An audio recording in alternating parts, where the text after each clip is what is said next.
Hey guys, it's Miss Kruk. Back with another Humanities video for you. I'm going to stick with the theme of World War II and tell you a short story about my own family's experience of the war. So this story was told to me by my grandma, and where she was living at the time, the town in Poland, was on the border of Germany and Poland. So when the Nazis attacked, that town was one of the first places they invaded.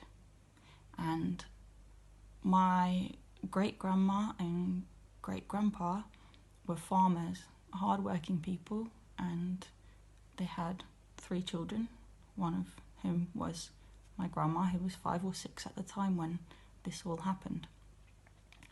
And when the Nazis came into the town, they kicked everybody out of their homes.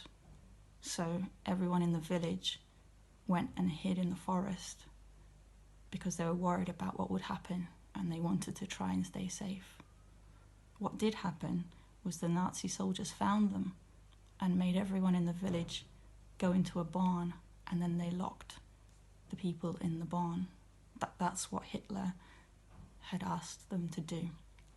My great-grandma was lucky and she didn't get caught with the other people, so she was watching from the forest, also worried about her friends and her family who were locked in the barn, and nobody knew what was happening.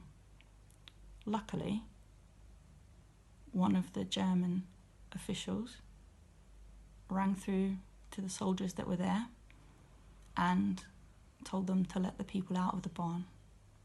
So even though they had been very frightened, nobody was hurt and everybody came out safe.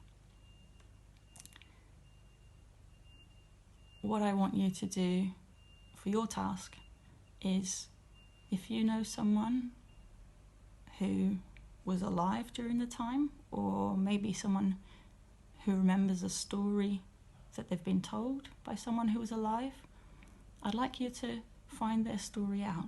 Find out what they remember and what happened.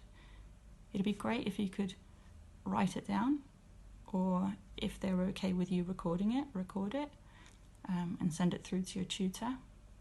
Now, if you don't know anyone, well, that's okay. You can go on YouTube and look up survivor stories, or you could go on BBC Key Stage 3 History, and they've got plenty of stories there as well. One that I sent you last week for homework. I'm looking forward to hearing your stories. Thank you. Take care.